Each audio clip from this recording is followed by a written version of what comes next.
I think we're finally just kind of understanding each other, and the team's at the point where they can, they have enough of a baseline now. They kind of know what to come to the racetrack with for me, and adjustment-wise, they know what I like, and so we've just been better from that standpoint. But yeah, it's been nice to finally have the results on Sunday, back up the speed on Saturday, and just finally execute kind of from start to finish. Our pick crew's been good. Everything's just kind of been going our way. So, yeah, I mean, it's been great these last 2 months, but we need to do it the next, 12 weeks, or especially, in 2 weeks, we need to do the next 10 weeks, right? So, yeah, I don't know. It's so hard to say, what the difference for us has been, but I really feel like it's just been me getting more experience in the cars, and, James and Kyle and Jake just having a better understanding of kind of what I need, and that's kind of showed from a performance standpoint.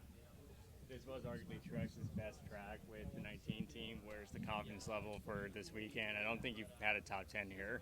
Yeah, I've never ran in the top 10 here. It's been one of my worst tracks, but so is Sonoma, and that was one of the 19's best tracks too. So I don't know. I feel like it's been hard for me to even really read into statistics of the past for me, just because it's so different now with just the potential and the capability of the car. This place has definitely been a struggle for me. It's just been a place I've always kind of felt like a fish out of water to a certain extent. But over the course of the last 2 years, especially, I feel like I've made big gains. And I ran 400 laps just on Wednesday around here on the sim, just trying to protect or perfect my technique around this place and try to drive it how the fast guys do. So hopefully I can do it right this weekend.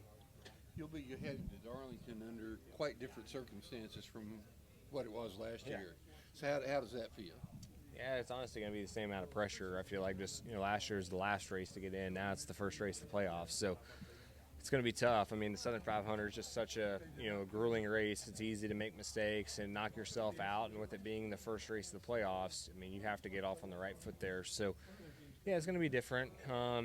Truthfully, out of every race we've ran this year, Darlington in the spring was the worst race we've had as a group in the 19 bunch. And there's a lot of stuff we were just kind of, me and James even talked about it this week. Just we were kind of lost on from like just a setup standpoint, and that was so early in the season. They still didn't really understand what I needed. So I feel like we're going to be better for sure. But yeah, I mean, I feel like almost more pressure now than it was even last year, just knowing the situation. And I mean, we feel like we can be a championship 4 team, and you can't make the championship 4 unless you start the playoffs off, on the right foot. So hopefully we can go there and make our job a lot easier and just go ahead and win the thing back to back and get 5 more playoff points, advance to the next round. That's obviously the goal and what we're trying to do.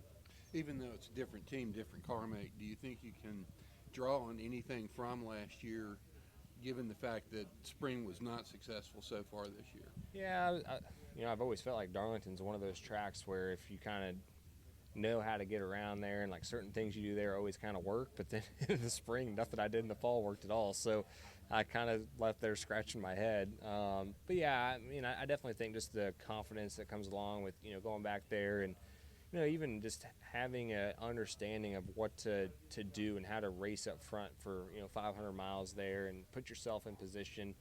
Like I said, it'll be different with the playoffs, just the intensity is going to be way higher, but I still think just knowing that I've been able to go there, run 500 miles, and end up successful is a huge confidence booster there. I mean, just that's the most grueling race of the year. So just knowing that you've been able to do it once, I think goes a long way.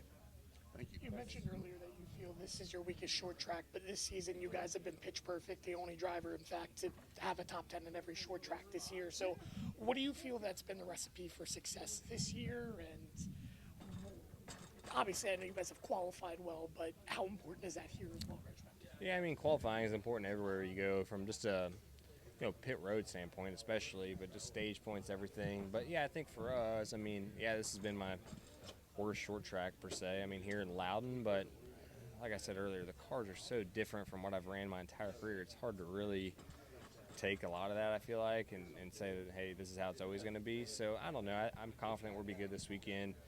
I do think this track, more than other short tracks, definitely comes into how you drive it and the tire wear and everything else. But Bell's been telling me since I came to JGR, just wait till Richmond. Like, your car's going to drive the exact same. It's going to drive like crap. You're just going to go faster. So I told him when we got on the plane this morning, I was like, all right, here's the weekend. Let's see if it's the truth. So, yeah, I don't know what to expect. I'm just going to go out there and kind of do what I've done every other weekend, just try to do my best and see how it goes. And Cookout is the sponsor here this weekend, so I do have to ask you, what is the ideal cookout order for Chase Briscoe? Oh man, definitely a tray. You got to get a tray if you go there. It kind of just depends on what time of the day you go there. If it's late at night or middle of the day or whatever. But yeah, some type of spicy chicken sandwich is normally in there. Sometimes quesadilla, depending on how late it is. Hush puppies, fries. Then you kind of split it up if you go with milkshake or drinks. So yeah, Cookout's definitely a must go to some of those late nights after a race. What kind of shake?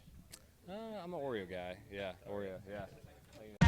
My Place Hotels is proud to be the official hotel partner of Frontstretch. With plush beds, in-room kitchens, and pet-friendly hotels, My Place makes for the perfect pit stop when traveling. Frontstretch fans can use promo code Frontstretch to save 10% on your stay at any of our nationwide properties. Sign up for our Stay Rewarded program to get even more savings. With My Place Hotels, don't just stay rewarded. Steven Stump of Frontstretch.com here. Come back for more great racing videos, and if you like us, don't forget to hit that subscribe button.